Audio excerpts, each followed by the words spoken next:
ಎಲ್ಲರಿಗೂ ನಮಸ್ಕಾರ. ನಾನು ನಿಮ್ಮ ಪ್ರೊಫೆಸರ್ ಪ್ರಿಯಾಂಕಾ ಕುಲಕರ್ಣಿ. ಇವತ್ತಿನ ಒಂದು ತರಗತಿಯಲ್ಲಿ ನಾವು business management, human resource management ಮತ್ತೆ ಮಾರ್ಕೆಟಿಂಗ್ ಮ್ಯಾನೇಜ್ಮೆಂಟ್ ಕ್ವಶನ್ಸ್ ನ ಡಿಸ್ಕಸ್ ಮಾಡ್ತಾ ಇದ್ದೇವೆ. ಈಗಾಗಲೇ ಈ ಒಂದು ಸೀರೀಸ್ ನಲ್ಲಿ ನಾನು 2 ವಿಡಿಯೋಸ್ ಅನ್ನು ಅಪ್ಲೋಡ್ ಮಾಡಿದ್ದೇನೆ. ಆ ಒಂದು ವಿಡಿಯೋಸ್ ಲಿಂಕ್ ಅನ್ನು ಕೂಡ ಡಿಸ್ಕ್ರಿಪ್ಷನ್ ಬಾಕ್ಸ್ ನಲ್ಲಿ ಕೊಡ್ತಾ ಇದ್ದೇನೆ. ಆ ವಿಡಿಯೋಸ್ ಅನ್ನು ಕೂಡ ನೋಡ್ಕೊಂಡು ಬನ್ನಿ. Which of the following function or which function of the HRM deals with job analysis and recruitment? ನೋಡಿ, ಹ್ಯೂಮನ್ ರಿಸೋರ್ಸ್ ಮ್ಯಾನೇಜ್ಮೆಂಟ್ ಅಲ್ಲಿ ಟ್ರೈನಿಂಗ್, ಸ್ಟಾಫಿಂಗ್, ಪ್ಲಾನಿಂಗ್, ಆರ್ಗನೈಸಿಂಗ್ ಈ 4 ಆಪ್ಷನ್ಸ್ ಅನ್ನು ಕೊಟ್ಟಿದ್ದಾರೆ. ಇದರಲ್ಲಿ ಯಾವುದು ಜಾಬ್ ಅನಾಲಿಸಿಸ್ ಮತ್ತೆ ರಿಕ್ರೂಟ್ಮೆಂಟ್ ಗೆ ಸಂಬಂಧಿಸಿದ್ದಾಗಿದೆ? ಹೌದಾ? ನಿಮಗೆ ಗೊತ್ತು, ಸ್ಟಾಫಿಂಗ್ ಅಲ್ಲಿ ನಾವೇನ್ ಮಾಡ್ತೀವಿ? ಜಾಬ್ ಅನಾಲಿಸಿಸ್ ಮಾಡ್ತೀವಿ. ರಿಕ್ರೂಟ್ಮೆಂಟ್ ಅಂಡ್ ಸೆಲೆಕ್ಷನ್ ಈ ಒಂದು ಫಂಕ್ಷನ್ಸ್ ಅನ್ನು ನಾವು ಇನ್ಕ್ಲೂಡ್ ಮಾಡ್ತೀವಿ. ಓಕೆನಾ? ಸೆಕೆಂಡ್ ಒನ್, ಹೂ ಪ್ರಪೋಸ್ಡ್ 2 ಫ್ಯಾಕ್ಟರ್ ಥಿಯರಿ. ನೋಡಿ, ಇಲ್ಲಿ ಕೊಟ್ಟಿರುವಂತ 4 ಆಪ್ಷನ್ಸ್ ಇದೆ: ಮ್ಯಾಕ್ಗ್ರೆಗರ್, ಮಾಸ್ಲೋಸ್, ಹರ್ಸ್ಬರ್ಗ್ಸ್ ಅಂಡ್ ಅಲ್ಫ್ರೆಡ್. ಈ ಒಂದು ವಿಡಿಯೋದ ಮುಖಾಂತರ ಬಂದು ನಾನು ನಿಮಗೆ ಇಂಪಾರ್ಟೆಂಟ್ ವಿಷಯವನ್ನು ಹೇಳಕ್ಕೆ ಇಷ್ಟಪಡ್ತಾ ಇದ್ದೀನಿ. ಅದೇನಂದ್ರೆ, motivational theories or theories of motivation ಅನ್ನೋದು ಹ್ಯೂಮನ್ ರಿಸೋರ್ಸ್ ಮ್ಯಾನೇಜ್ಮೆಂಟ್ ತುಂಬಾ ಇಂಪಾರ್ಟೆಂಟ್ ಟಾಪಿಕ್ ಆಗುತ್ತೆ. ಅದನ್ನ ನೀವು ಸ್ಕಿಪ್ ಮಾಡಬಾರ್ದು. ಇವತ್ತು ನಾಳೆ ಎಕ್ಸಾಮ್ ಇದೆ ಅಂತ ಕೂಡ ಇವತ್ತು ನೀವು ಇಂಪಾರ್ಟೆಂಟ್ ಟಾಪಿಕ್ ಯಾವ್ದಾದ್ರು ನೋಡ್ಕೊಳ್ಬೇಕಪ್ಪ ಹ್ಯೂಮನ್ ರಿಸೋರ್ಸ್ ಮ್ಯಾನೇಜ್ಮೆಂಟ್ ಅಲ್ಲಿ ಅಂದ್ರೆ ಅದು ಲೀಡರ್ಶಿಪ್, ಮೋಟಿವೇಶನ್. ಈ 2 ಟಾಪಿಕ್ಸ್ ಅನ್ನ ನೀವು ನೋಡ್ಕೊಳ್ಳೇಬೇಕು. ಅರ್ಥ ಆಗ್ತಾ ಇದೆಯಾ? ಹೂ ಪ್ರಪೋಸ್ಡ್ 2 ಫ್ಯಾಕ್ಟರ್ ಥಿಯರಿ. ನೋಡಿ, ಮ್ಯಾಕ್ಗ್ರೆಗರ್, ಮಾಸ್ಲೋಸ್, ಹರ್ಸ್ಬರ್ಗ್ ಅಂಡ್ ಅಲ್ಫ್ರೆಡ್ ಈ 4 ಜನರು ಕೂಡ ಮೋಟಿವೇಶನಲ್ ಥಿಯರೀಸ್ ಅನ್ನ ಕೊಟ್ಟಿದ್ದಾರೆ. ಅದರಲ್ಲಿ 2 ಫ್ಯಾಕ್ಟರ್ ಥಿಯರಿ ಅನ್ನೋದನ್ನ ಕೊಟ್ಟಿರೋರು ಯಾರು? ಹರ್ಸ್ಬರ್ಗ್. ಇದನ್ನ ಹೇಗೆ ನೆನಪಿಟ್ಕೊಳ್ತೀರಾ? ಹರ್ಸ್ಬರ್ಗ್ 2 ಫ್ಯಾಕ್ಟರ್ ಥಿಯರಿ ಅಂತಾನೆ ಇದನ್ನ ಕರೀತಾರೆ. ಹಾಗಾಗಿ 2 ಫ್ಯಾಕ್ಟರ್ ಥಿಯರಿಯನ್ನ ಪ್ರಪೋಸ್ ಮಾಡಿರೋರು ಯಾರು? ಹರ್ಸ್ಬರ್ಗ್. ಹಾಗಾದ್ರೆ ಈ 2 ಫ್ಯಾಕ್ಟರ್ಸ್ ಯಾವುದು? ಹೈಜೀನ್ ಫ್ಯಾಕ್ಟರ್ಸ್ ಅಂಡ್ ಮೋಟಿವೇಟರ್ಸ್ ಅಂತ. Which are those 2 factors? Hygiene factors and motivators. ಹಾಗಾದ್ರೆ ಇದರಲ್ಲಿ ಏನ್ ಬರುತ್ತೆ? Motivators means the factors which are giving motivation to employees. Okay, hygiene factors are those factors without which the person or employee cannot complete his job comfortably. Means what? In the absence of these factors, okay na, hygiene factors absent ಆಗಿದ್ದಾಗ ಆ ಒಬ್ಬ ವ್ಯಕ್ತಿ ಚೆನ್ನಾಗಿ ಕೆಲಸ ಮಾಡೋಕೆ ಸಾಧ್ಯ ಇಲ್ಲ ಅಂತ. ಮುಂದೆ ಆ ಬಗ್ಗೆ ಕ್ವಶನ್ಸ್ ಕೂಡ ಬರುತ್ತೆ, ನಾವು ಅದನ್ನ ಡಿಸ್ಕಸ್ ಮಾಡೋಣ. ನೋಡಿ, ಈಗ ಈ ಕ್ವಶನ್ ಅಲ್ಲಿ ನೆನಪಿಟ್ಕೊಳ್ಬೇಕಾಗಿರೋದು ನೀವು ಹರ್ಸ್ಬರ್ಗ್ಸ್ 2 ಫ್ಯಾಕ್ಟರ್ ಥಿಯರಿ ಅಂತಾನೆ ಈ ಥಿಯರಿಯನ್ನ ಕರೀತಾರೆ. ಆ ಒಂದು 2 ಫ್ಯಾಕ್ಟರ್ಸ್ ಯಾವುದು? Hygiene factors and motivators. ಆಯ್ತಾ? Then question number 53. Next question ಏನ್ ಹೇಳ್ತಾ ಇದೆ ನೋಡಿ, which is a type of internal recruitment. ನೋಡಿ, ರಿಕ್ರೂಟ್ಮೆಂಟ್ ಅಲ್ಲಿ ಸೋರ್ಸಸ್ ಆಫ್ ರಿಕ್ರೂಟ್ಮೆಂಟ್ ಅಂತ ಬರುತ್ತೆ. 2 ಸೋರ್ಸಸ್ ಇದೆ, ಇಂಟರ್ನಲ್ ಮತ್ತೆ ಎಕ್ಸ್ಟರ್ನಲ್. ಇಂಟರ್ನಲ್ ಸೋರ್ಸಸ್ ಯಾವ್ಯಾವುದು ಹೇಳಿ? ಪ್ರಮೋಷನ್ ಆಗಿರ್ಬೋದು ಅಥವಾ ಟ್ರಾನ್ಸ್ಫರ್ ಆಗಿರ್ಬೋದು, ಪೋಸ್ಟಿಂಗ್ಸ್ ಆಗಿರ್ಬೋದು, ಇದು ಇಂಟರ್ನಲ್ ಸೋರ್ಸಸ್. ಹೌದಾ? ಎಕ್ಸ್ಟರ್ನಲ್ ಸೋರ್ಸಸ್ ಯಾವುದು? ನಾವು ಕ್ಯಾಂಪಸ್ ಹೈರಿಂಗ್ ಮಾಡ್ತೀವಿ, ವಾಕ್ ಇನ್ ಇಂಟರ್ವ್ಯೂಸ್ ತಗೊಳ್ತೀವಿ, ಎಂಪ್ಲಾಯ್ಮೆಂಟ್ ಎಕ್ಸ್ಚೇಂಜ್ ಇಂದ ಎಂಪ್ಲಾಯೀಸ್ ಅನ್ನ ತೆಗೆದುಕೊಳ್ತೀವಿ. ಇದೆಲ್ಲ ಎಕ್ಸ್ಟರ್ನಲ್ ಸೋರ್ಸಸ್ ಆಗುತ್ತೆ. ಇಂಟರ್ನಲ್ ಸೋರ್ಸಸ್ ಯಾವ್ದು ಬರುತ್ತೆ ಹೇಳಿ? Internal sources are transfer, job posting or we can say promotions. Okay, then next question 54, job enlargement. ನೋಡಿ, HRM ಅಲ್ಲಿ 2 ಇಂಪಾರ್ಟೆಂಟ್ ವಾಕ್ಯಗಳು ಅಥವಾ 2 ಇಂಪಾರ್ಟೆಂಟ್ ಟರ್ಮ್ಸ್ ಅನ್ನ ನೆನಪಿಟ್ಕೊಳ್ಬೇಕು. ಒಂದು ಜಾಬ್ ಎನ್ರಿಚ್ಮೆಂಟ್, ಒಂದು ಜಾಬ್ ಎನ್ಲಾರ್ಜ್ಮೆಂಟ್. ಜಾಬ್ ಎನ್ಲಾರ್ಜ್ಮೆಂಟ್ ಅಂತ ಬಂದಾಗ ಸಿಮಿಲರ್ ಲೆವೆಲ್ ಟಾಸ್ಕ್ ಅನ್ನ ಆಡ್ ಮಾಡ್ತಾರೆ. ಎನ್ರಿಚ್ಮೆಂಟ್ ಅಂದ್ರೆ ಏನ್ ಮಾಡ್ತಾರೆ? ಅಡಿಷನಲ್ ರೆಸ್ಪಾನ್ಸಿಬಿಲಿಟೀಸ್ ಅನ್ನ ಆಡ್ ಮಾಡ್ತಾರೆ. ಓಕೆನಾ? ಅಡಿಷನಲ್ ರೆಸ್ಪಾನ್ಸಿಬಿಲಿಟೀಸ್ ಅಂದ್ರೆ ಲೆವೆಲ್ ಕೂಡ ಜಾಸ್ತಿ ಆಗುತ್ತೆ ಎನ್ರಿಚ್ಮೆಂಟ್ ಅಲ್ಲಿ. ಓಕೆನಾ? ಎನ್ಲಾರ್ಜ್ಮೆಂಟ್ ಅಲ್ಲಿ ಸಿಮಿಲರ್ ಲೆವೆಲ್ ಇಂದ ಇರುತ್ತೆ, ಲೆವೆಲ್ ಜಾಸ್ತಿ ಆಗ್ತಾ ಇಲ್ಲ. ಅರ್ಥ ಆಗ್ತಾ ಇದೆಯಾ? ಇಲ್ಲಿ ನೋಡಿ, job enlargement means what? Adding. Option B is the correct answer. Adding responsibilities of similar level. Enrichment means higher level. Okay. Then ಹೆಸರೇ ಹೇಳುವ ಹಾಗೆ ತುಂಬಾ ಈಸಿ ಇದೆ, ನಿಮ್ಮನ್ನ ನೆನಪಿಟ್ಕೊಳ್ಬೇಕು. Question number 55, which of the following is not a method of training. Training ಅಂತ ಬಂದಾಗ coaching ಇರುತ್ತೆ, ಮೆಂಟೋರಿಂಗ್ ಇರುತ್ತೆ, ಜಾಬ್ ರೊಟೇಷನ್ ಇರುತ್ತೆ. ಇದೆಲ್ಲವೂ ಟ್ರೈನಿಂಗಿನ ಭಾಗವಾಗಿರುತ್ತೆ. ಆದ್ರೆ ಮೇಡಿಯೇಷನ್ ಅಂದ್ರೆ ಏನ್ ಹೇಳಿ? ನಾವು ಸಂಧಾನ ಮಾಡ್ತೀವಿ, ಮೀಡಿಯೇಷನ್ ಮಾಡ್ತೀವಿ. ಅದು ಜಾಬ್ ಒಂದು ಟ್ರೈನಿಂಗಿನ ಭಾಗ ಅಲ್ಲ. Question number 56, the process of evaluating an employees performance is called. ನೋಡಿ, ಒಬ್ಬ ಎಂಪ್ಲಾಯಿಯ ಪರ್ಫಾರ್ಮೆನ್ಸ್ ಅನ್ನ ಅನಲೈಸ್ ಮಾಡುವ ಒಂದು ಪ್ರೊಸೆಸ್ ಅನ್ನು ನಾವು ಅಪ್ರೇಸಲ್ ಅಥವಾ ಪರ್ಫಾರ್ಮೆನ್ಸ್ ಅಪ್ರೇಸಲ್ ಅಂತ ಕರಿತೀವಿ. ಪರ್ಫಾರ್ಮೆನ್ಸ್ ಅಪ್ರೇಸಲ್ ಅಂತ ಕರೀತಾರೆ. ಆ ಹೆಸರೇ ನಿಮಗೆ ಹೇಳುವ ಹಾಗೆ ಆತನ ಪರ್ಫಾರ್ಮೆನ್ಸ್ ಅನ್ನು ನಾವು ಅನಲೈಸ್ ಮಾಡಿ ಅದನ್ನ ಅಪ್ರೇಸ್ ಮಾಡ್ತೀವಿ. ರಿಕ್ರೂಟ್ಮೆಂಟ್ ಅಂದ್ರೆ ಏನು? ನಾವು ಒಂದು ಪೋಸ್ಟಿಗೆ ಜನರನ್ನ ರಿಕ್ರೂಟ್ ಮಾಡ್ಕೊಳ್ಳೋದು. ಅದರಲ್ಲಿ ಏನ್ ಬರುತ್ತೆ ಹೇಳಿ? ಇಂಟರ್ವ್ಯೂ ತಗೊಳ್ಳೋದ್ರಿಂದ ಹಿಡಿದು ನಾವು ಅಪಾಯಿಂಟ್ಮೆಂಟ್ ಮಾಡೋವರೆಗೂ ಬರುತ್ತೆ. ಸಿಲೆಕ್ಷನ್ ಅಂದ್ರೆ this is the part of what? Selection recruitment process. Okay, then appraisal means what? Analyzing performance. Then training means what? After selecting the employees, we are providing them training. Okay, question number 57 in which act regulates minimum wage. ಓಕೆನಾ, which act regulates minimum wage. ನಮಗೆ ಹೆಸರೇ ಹೇಳುವ ಹಾಗೆ minimum wage act. Minimum wage act ಯಾವಾಗ ಬಂತು? 1948 ಅಲ್ಲಿ. ಈ ಒಂದು ಇಯರ್ ಅನ್ನ ನೆನಪಿಟ್ಕೊಳ್ಳಿ. ಕೆಲವು ಸಲ ಏನಾಗುತ್ತೆ, ಮಿನಿಮಮ್ ವೇಜ್ ಆಕ್ಟ್ ಯಾವ ವರ್ಷ ಬಂತು ಅಂತ ಕೇಳಿದಾಗ ನಮಗೆ ಗೊತ್ತಿರಬೇಕು, 1948. ಸರಿನಾ? ಕ್ವಶನ್ ನಂಬರ್ 58 ಏನ್ ಹೇಳ್ತಾ ಇದೆ ನೋಡಿ, which is a financial incentive. ಓಕೆನಾ, which is a financial incentive. ನಮಗೆ ಗೊತ್ತು, ಹಣದ ರೂಪದಲ್ಲಿ ಕೊಡುವ ಇನ್ಸೆಂಟಿವ್ಸ್ ಅನ್ನು ನಾವು ಫಿನಾನ್ಷಿಯಲ್ ಇನ್ಸೆಂಟಿವ್ಸ್ ಅಂತ ಕರಿತೀವಿ. ಫಾರ್ ಎಕ್ಸಾಂಪಲ್, ಒಂದು ನಾವೇನಂತೀವಿ, ಫಿನಾನ್ಷಿಯಲ್ ರೂಪದಲ್ಲಿ ಕೊಡುವುದು ಅಂದ್ರೆ ಹೇಗೆ ಹೇಳಿ, ನಮಗೆ ಬೋನಸ್ ಕೊಡ್ತಾರೆ, ಹೌದಾ? ಬೋನಸ್ ಕೊಟ್ಟಾಗ ಅದು ಹಣದ ರೂಪದಲ್ಲಿ ಇರುತ್ತೆ. ಅದೇ ನಮ್ಗೆ ಏನ್ ಮಾಡ್ಬೋದು, ಒಂದು ಟಾರ್ಗೆಟ್ ರೀಚ್ ಆದಾಗ, ಹೌದಾ, ಇಂತಿಷ್ಟು ಟಾರ್ಗೆಟ್ ರೀಚ್ ಆಗಿದೆ ಅಂದ್ರೆ ನಿಮ್ಗೆ ಒಂದು ಎಕ್ಸ್ಟ್ರಾ ಮಾನಿಟರಿ ಒಂದು ಬೆನಿಫಿಟ್ಸ್ ಅನ್ನ ಕೊಡ್ತಾರೆ, ಅದು ಮಾನಿಟರಿ ಇರುತ್ತೆ. ದಿ ಪ್ರೇಸ್ ಅಂತೀವಿ ನಾವು. ಪ್ರೇಸ್ ಮೀನ್ಸ್ ನೀವು ಚೆನ್ನಾಗಿ ಕೆಲಸ ಮಾಡಿದೀರಾ ಅಂತ ಹೊಗಳಿಕೆಯನ್ನ ಕೊಡ್ತಾ ಇದ್ದಾರೆ, ಹೌದಾ? ಪ್ರಮೋಷನ್ ಕೊಟ್ರೆ ಅದರ ಜೊತೆಗೆ ಫಿನಾನ್ಷಿಯಲ್ ಇನ್ಸೆಂಟಿವ್ಸ್ ಬರುತ್ತೆ ಅಂತ ಹೇಳಕ್ಕೆ ಬರೋದಿಲ್ಲ. ರೆಕಗ್ನೈಸೇಷನ್ ಅಂದ್ರೆ ಏನು, ನೀವು ಒಳ್ಳೆ ಕೆಲಸ ಮಾಡಿದಿರಾ ಅಂತ ರೆಕಗ್ನೈಸ್ ಮಾಡೋದು. ಅಂದ್ರೆ ಫಿನಾನ್ಷಿಯಲ್ ಅಂದ್ರೆ ಏನು, ಹಣದ ರೂಪದಲ್ಲಿ ಕೊಡೋದು. ಅದು ಬೋನಸ್ ಆಗಿರ್ಬೋದು, ಹೌದಾ, ಸ್ಯಾಲರಿ ಜೊತೆಗೆ ಕೊಡುವಂತ ಇನ್ಸೆಂಟಿವ್ಸ್ ಆಗಿರ್ಬೋದು, ಇದೆಲ್ಲವೇ ಬರುತ್ತೆ ಫಿನಾನ್ಷಿಯಲ್ ಇನ್ಸೆಂಟಿವ್ಸ್ ಅಲ್ಲಿ ಬರುತ್ತೆ. ಓಕೆನಾ? Then the process of planning of future human resources called.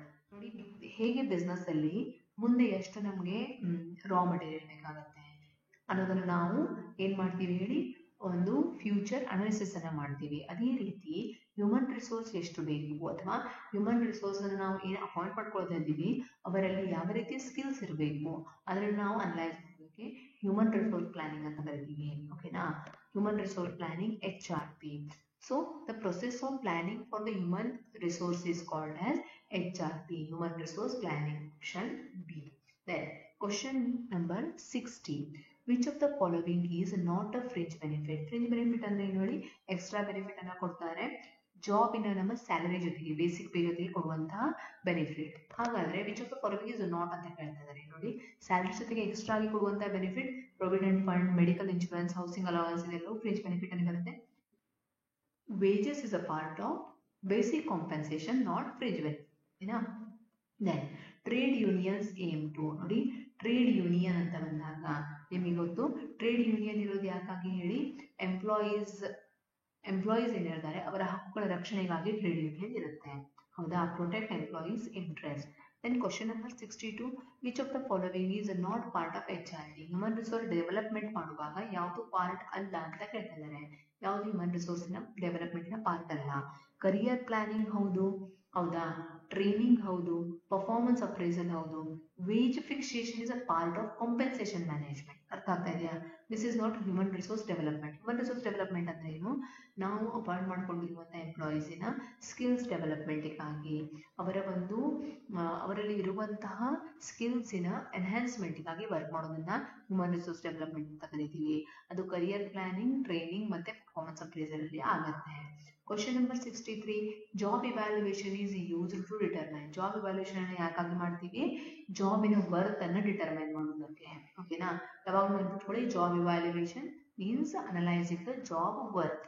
Then question number 64 ಏನ್ ಹೇಳ್ತಾ ಇದೆ, which of the following is not a step in selection process. ನಿಮ್ಗೆ ಹೇಳಿದ ಹಾಗೆ ಸೆಲೆಕ್ಷನ್ ಪ್ರೊಸೆಸ್ ಅಲ್ಲಿ ಹಲವಾರು ಸ್ಟೆಪ್ಸ್ ಬರುತ್ತೆ.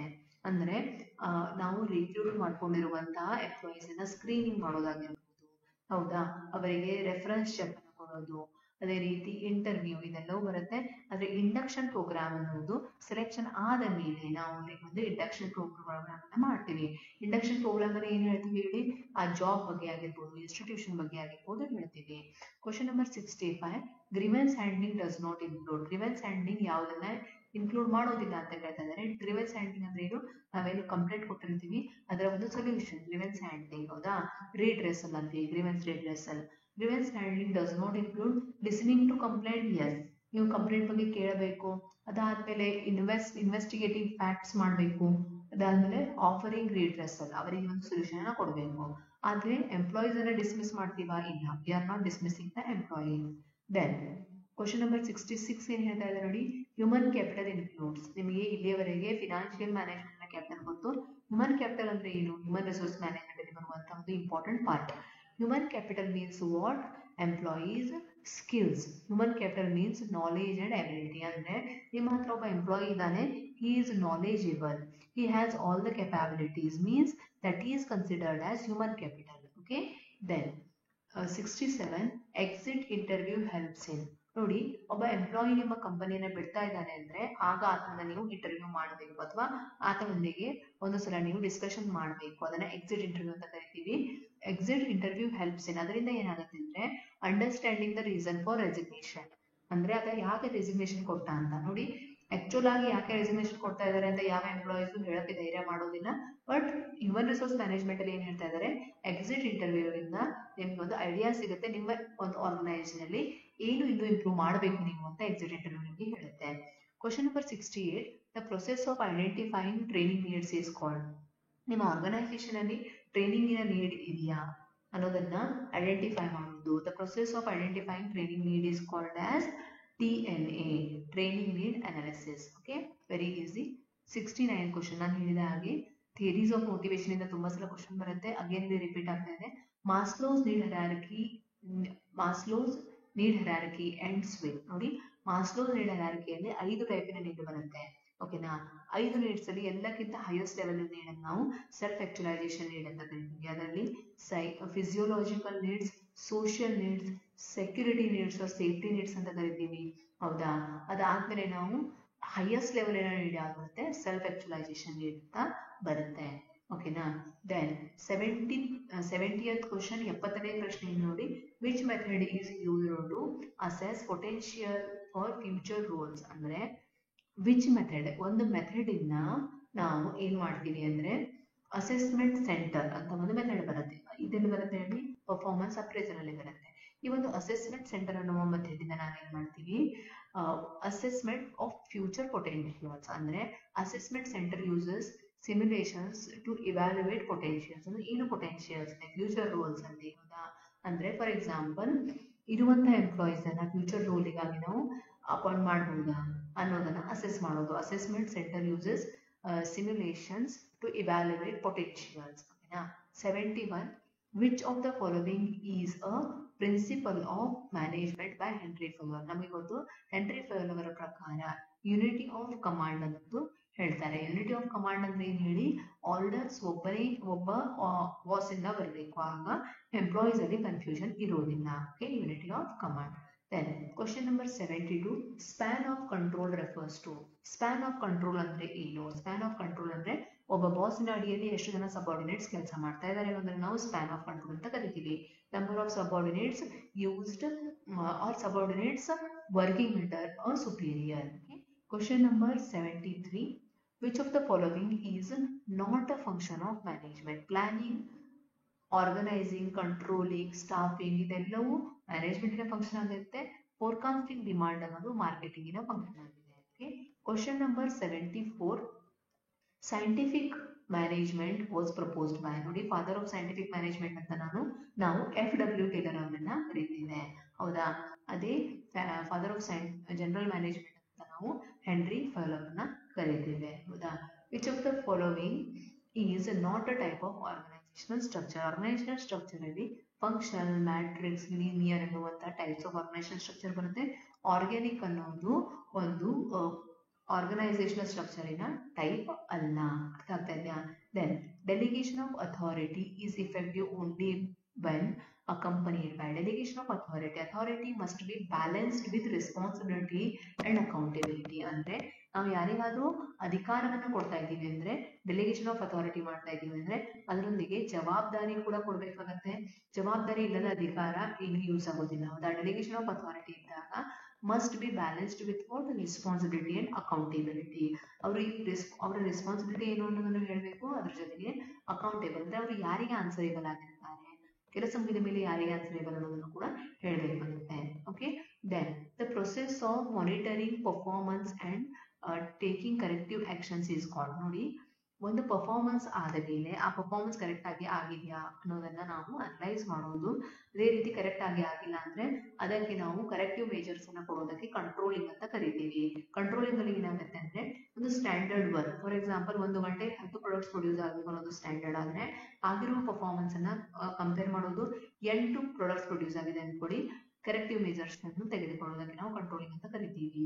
Question number 78, leadership style based on the clear rules and close supervision is called. ನೋಡಿ ಲೀಡರ್ಶಿಪ್ ಸ್ಟೈಲ್ಸ್ ನಾನು ಹೇಳಿದಾಗೆ ಮೋಟಿವೇಶನ್ ಮತ್ತೆ ಲೀಡರ್ಶಿಪ್.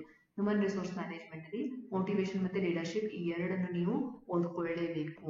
ಓಕೆ, ಲೀಡರ್ಶಿಪ್ ಸ್ಟೈಲ್ಸ್ ಅಲ್ಲಿ ಆಟೋಕ್ರೆಟಿಕ್ ಲೀಡರ್ಶಿಪ್ ಅಲ್ಲಿ ಏನ್ ಮಾಡ್ತೀವಿ ನಾವು ಡೈರೆಕ್ಟ್ ಆಗಿ ಆರ್ಡರ್ಸ್ ಅನ್ನ ಕೊಡ್ತೀವಿ. ಡೆಮೋಕ್ರೆಟಿಕ್ ಲೀಡರ್ಶಿಪ್ ಅಲ್ಲಿ ಏನ್ ಮಾಡ್ತೀವಿ ನಮ್ಮ ಕೆಳಗಿನವರ ಸಬಾರ್ಡಿನೇಟ್ಸ್ ನ ಒಪಿನಿಯನ್ ತೆಗೆದುಕೊಳ್ತೀವಿ. ಲೇಸಿಸ್ ಫೇರ್ ಅನ್ನುವಂತಹದೊಂದು ಫ್ರೆಂಚ್ ವರ್ಡ್ ಆಗಿದೆ. ಇದರಲ್ಲಿ ಏನು ಅವರ ಒಂದು ನಿರ್ಣಯವನ್ನ ಸಬಾರ್ಡಿನೇಟ್ಸ್ ತಾವಾಗಿಯೇ ತೆಗೆದುಕೊಳ್ಬಹುದು. ಕರಿಸ್ಮ್ಯಾಟಿಕ್ ಲೀಡರ್ಶಿಪ್ ಅಂದ್ರೆ ಏನು, ಒಂದು ಪರ್ಸನಾಲಿಟಿ ಮೇಲೆ ಲೀಡರ್ಶಿಪ್ ಡಿಪೆಂಡ್ ಆಗಿರುತ್ತೆ. ಈ ಎಲ್ಲ ಲೀಡರ್ಶಿಪ್ ಸ್ಟೈಲ್ಸ್ ಬಗ್ಗೆ ನಾನು ಹೇಳಿದಾಗೆ ಮೋಟಿವೇಶನ್ ಮತ್ತೆ ಲೀಡರ್ಶಿಪ್ ಇದೆರಡನ್ನು ಕರೆಕ್ಟ್ ಆಗಿ ಓದ್ಕೊಳ್ಳಿ. ಓಕೆನಾ, ಹಾಗಾದ್ರೆ ಇಲ್ಲಿ ಕ್ಲಿಯರ್ ಆಗಿ ರೂಲ್ಸ್ ಮತ್ತೆ ಕ್ಲೋಸ್ ಸೂಪರ್ವಿಷನ್ ಅನ್ನ ಮಾಡೋದು ಯಾವುದು, ಯಾವ ಸ್ಟೈಲ್ ಅಲ್ಲಿ ಇರುತ್ತೆ, ಆಟೋಕ್ರೆಟಿಕ್ ಲೀಡರ್ಶಿಪ್ ಅಲ್ಲಿ ಬರುತ್ತೆ, ಅಧಿಕಾರದಲ್ಲಿ. Which theory is also known as XY theory. ನೋಡಿ ನಾನು ಹೇಳಿದಾಗೆ ಮೋಟಿವೇಶನಲ್ ಥಿಯರಿಯಲ್ಲಿ XY ಥಿಯರಿ ಅನ್ನೋದು ಮ್ಯಾಕ್ಗ್ರೆಗರ್ಸ್, ಹೌದಾ, McGregor's developed X and Y theory.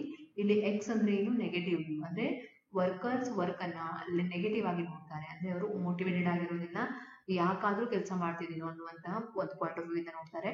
ಅದೇ ಥಿಯರಿ Y ಅಲ್ಲಿ ಪಾಸಿಟಿವ್ ವ್ಯೂ ಇಂದ ನೋಡ್ತಾರೆ. McGregor's X and Y theory, ಎರಡು ಥಿಯರೀಸ್ ಬಗ್ಗೆ ನಾನು ಕವರ್ ಮಾಡಿದ್ದೀನಿ. ಎಲ್ಲ ಥಿಯರೀಸ್ ಅನ್ನು ನೀವು ನೋಡ್ಕೊಳ್ಬೇಕು. Then decision making under uncertainty is characterised by. Decision making ಅನ್ನೋದು ಅನ್ನೋನ್ ಪ್ರೊಬ್ಯಾಬಿಲಿಟೀಸ್, ನಮ್ಗೆ ಏನ್ ಆಗುತ್ತೆ ಅಂತ ಗೊತ್ತಿರೋದಿಲ್ಲ. So decision making under uncertainty ಅಂತ ಬಂದಾಗ ಅನ್ನೋನ್ ಪ್ರೊಬ್ಯಾಬಿಲಿಟೀಸ್, ಅರ್ಥ ಆಯ್ತಾ. Decision maker can not assign probability of outcomes, ಅಂದ್ರೆ ಔಟ್ಕಮ್ ಏನ್ ಬರುತ್ತೆ ಅಂತ ನಿಮಗೆ ಗೊತ್ತಿರೋದಿಲ್ಲ. ಕ್ವಶನ್ ನಂಬರ್ 81 ಏನ್ ಹೇಳ್ತಾ ಇದೆ, which management thinker is known as father of modern management. ನೋಡಿ 3 ನೆನಪಿಟ್ಕೊಳ್ಬೇಕು, father of modern management, father of scientific management, father of general management. Okay, father of modern management is Peter Drucker. Okay, then question number 82, conflict due to personality clashes is termed as. ನೋಡಿ human resource management ಅಲ್ಲಿ ನಾವು human ರಿಸೋರ್ಸಿನ ಒಂದು personality ಆಗಿರ್ಬೋದು, emotions ಆಗಿರ್ಬೋದು, ಇದರ ಬಗ್ಗೆ ಕೂಡ think ಮಾಡಬೇಕಾಗುತ್ತೆ.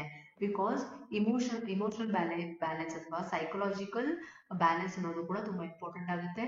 Conflict due to personality clashes is known as relationship conflict. ಓಕೆನಾ, relationship conflict arises from the personal differences.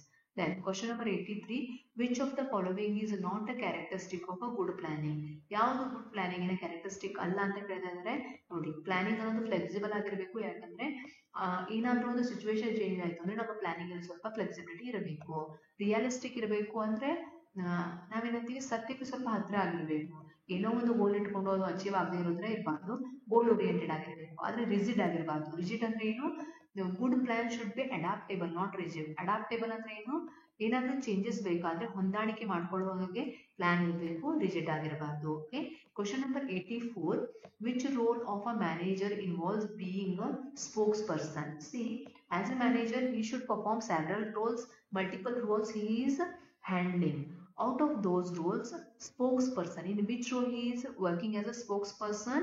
In informational role ಅಂದ್ರೆ ಏನು, informational role includes disseminator and spokesperson. ಅಂದ್ರೆ ಆತ ಒಬ್ಬ ಏನಾಗಿರ್ತಾನೆ ಹೇಳಿ, ರಿಪ್ರೆಸೆಂಟೇಟಿವ್ ಆಗಿರ್ತಾನೆ. ಓಕೆ, ಸ್ಪೋಕ್ಸ್ ಪರ್ಸನ್ ಅನ್ನೋದು ಇನ್ಫಾರ್ಮೇಶನಲ್ ರೋಲ್ ಅಲ್ಲಿ ಬರುತ್ತೆ. ಹಾಗಾದ್ರೆ ನೀವು ಮಾಡ್ಬೇಕಾಗಿರೋದೇನು, ಇಂಟರ್ಪರ್ಸನಲ್ ರೋಲ್ ಅಲ್ಲಿ ಏನ್ ಬರುತ್ತೆ, ಡಿಸಿಷನಲ್ ರೋಲ್ಸ್ ಅಲ್ಲಿ ಏನ್ ಬರುತ್ತೆ, ಸಪೋರ್ಟಿವ್ ರೋಲ್ಸ್ ಅಲ್ಲಿ ಬರುತ್ತೆ ಅನ್ನೋದನ್ನ ನೋಡ್ಕೊಳ್ಬೇಕು.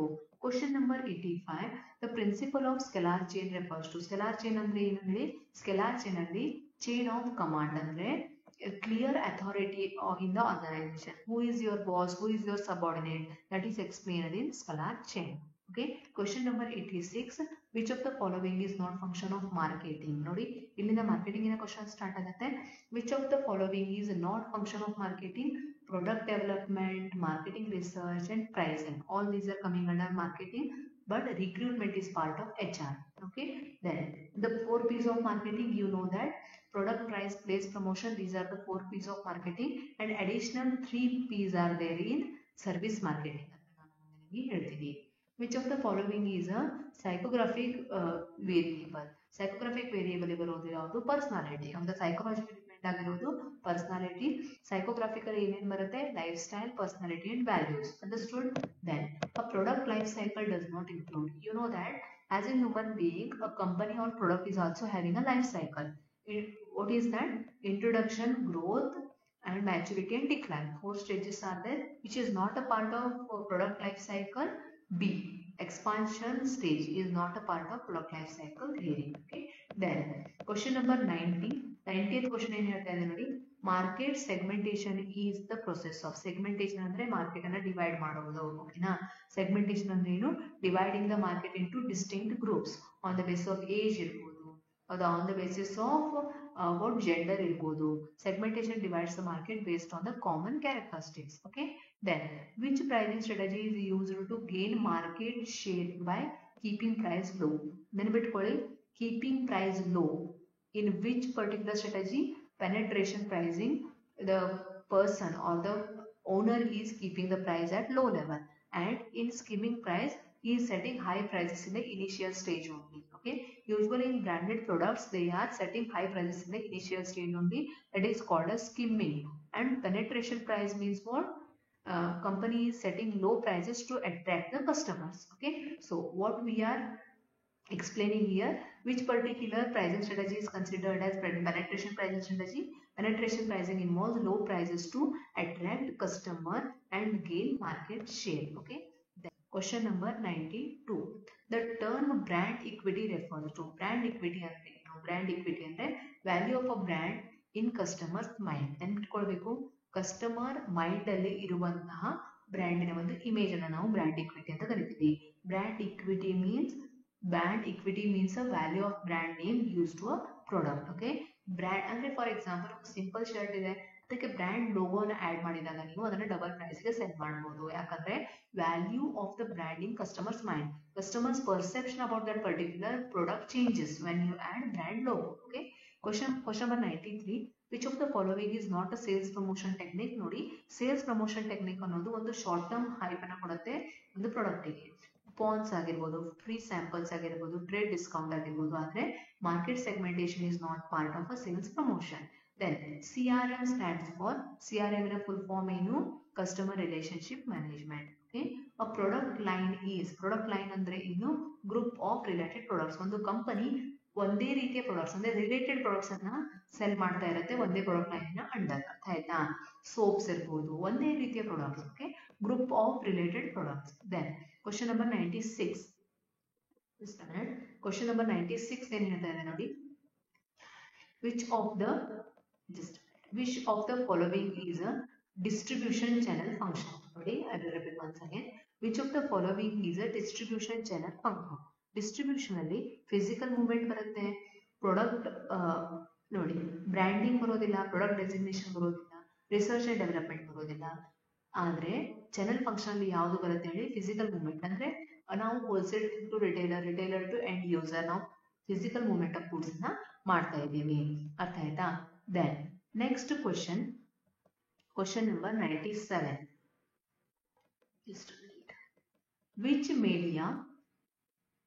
which media has the highest reach in rural India? ನೋಡಿ, it is not suitable in today's India. Why? because ಮೊದಲು ಏನಾಗ್ತಿತ್ತು, ರೂರಲ್ ಇಂಡಿಯಾದಲ್ಲಿ ರೇಡಿಯೋ ಅನ್ನ ಹೇಳ್ತಾ ಇದ್ರು. This particular question number 90, it is not suitable for today's market, but usually ನಾವೇನ್ ಹೇಳ್ತಾ ಇದ್ದೀವಿ, ಮೊದಲು highest media reach rural market ಅಲ್ಲಿ ರೇಡಿಯೋ ಜಾಸ್ತಿ ರೀಚ್ ಅನ್ನ ಹೊಂದಿದೆ ಅಂತ ನಾವು ಹೇಳ್ತಾ ಇದ್ವಿ. But this is not relevant for today's world. Okay, question number 98 ಏನ್ ಹೇಳ್ತಾ ಇದ್ವಿ ನೋಡಿ. which of the following is an example of direct marketing? direct marketing ಅಂದ್ರೆ ಪ್ರೊಡ್ಯೂಸರ್ ಟು ಎಂಡ್ ಯೂಸರ್, ಅದು ಟೆಲಿಮಾರ್ಕೆಟಿಂಗ್ ಅಲ್ಲಿ ಆಗುತ್ತೆ. Okay, direct marketing includes techniques like telemarketing, email and catalog. Okay, then question number 99 ಏನ್ ಹೇಳ್ತಾ ಇದ್ವಿ ನೋಡಿ. marketing myopia means, ನಿಮ್ಗೆ ಯಾವಾಗ ನೆನಪಿರಬೇಕು, marketing myopia means we are focusing on the product rather than the customer. means what? this particular term, ಇದನ್ನ ನೆನಪಿಟ್ಕೊಳ್ಳಿ, coined by Levitt. ಇವರ ಹೆಸರು, ಈ ಒಂದು ಟರ್ಮ್ ಅನ್ನ ಯೂಸ್ ಮಾಡಿರೋದು ಅಥವಾ ಪ್ರಪೋಸ್ ಮಾಡಿರೋದು ಲೆವಿತ್ ಅಂತ ಆ ಒಂದು ಪರ್ಸನಿನ ಹೆಸರು. ಮಾರ್ಕೆಟಿಂಗ್ ಮಯೋಪಿಯಾದ ಅರ್ಥ ಏನು?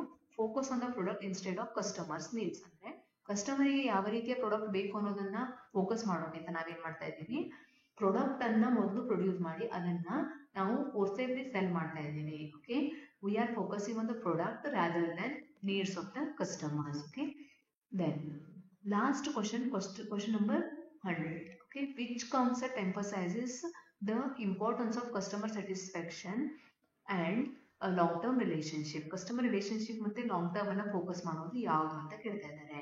Okay, so which concept emphasizes the importance of customer satisfaction and long term relationships? That is marketing concept. Selling concept ಅಲ್ಲಿ we are focusing on selling. Production concept ಅಲ್ಲಿ ನಾವೇನ್ ಮಾಡ್ತಾ ಇದೀವಿ, high quantity of production means availability of product. Okay, large production ಮೇಲೆ ನಾವು focus ಮಾಡ್ತಾ ಇದೀವಿ. Product concept ಅಲ್ಲಿ ನಾವು ಪ್ರಾಡಕ್ಟ್ ನ ಫೀಚರ್ಸ್ ಮೇಲೆ ಫೋಕಸ್ ಮಾಡ್ತಾ ಇದೀವಿ. ಆದ್ರೆ ಕಸ್ಟಮರ್ ಸ್ಯಾಟಿಸ್ಫ್ಯಾಕ್ಷನ್ ಮೇಲೆ ನಾವು ಮಾರ್ಕೆಟಿಂಗ್ ಕಾನ್ಸೆಪ್ಟ್ ಅಲ್ಲಿ ಫೋಕಸ್ ಮಾಡ್ತಾ ಇದೀವಿ. ಅರ್ಥ ಆಯ್ತಾ? These are the 100 important questions for your NET/SET exam. In next video we will discuss about assertion and reasoning type questions, and I will discuss about the tricks you should use for solving assertion and reasoning question. ಇದೇ ರೀತಿ ನೀವು ಕಾಮರ್ಸಿನ concepts ಈಸಿಯಾಗಿ ಕಲಿಯೋದಕ್ಕೆ ನಮ್ಮ Kulkarni commerce ಕ್ಲಾಸಸ್ನ paid ಕ್ಲಾಸಸ್ಸಿಗೆ join ಆಗ್ಬೋದು. ಅದಕ್ಕಾಗಿ Jatayu career ಅಕಾಡೆಮಿಯ ಒಂದು ಆ್ಯಪ್ ಅನ್ನ ಡೌನ್ಲೋಡ್ ಮಾಡ್ಕೊಳ್ಳಿ. ಅದೇ ರೀತಿ ಸ್ಕ್ರೀನ್ ಮೇಲೆ ಬರ್ತಾ ಇರುವಂಥ ನಂಬರ್ಗೆ ಕಾಂಟ್ಯಾಕ್ಟ್ ಮಾಡಿ. ಅದೇ ರೀತಿ PUC ಫಸ್ಟ್ ಇಯರ್ ಮತ್ತು ಸೆಕೆಂಡ್ ಇಯರ್ ಕ್ಲಾಸಸ್ ಕೂಡ ಜುಲೈ 1 ಸ್ಟಾರ್ಟ್ ಆಗ್ತಾ ಇದೆ.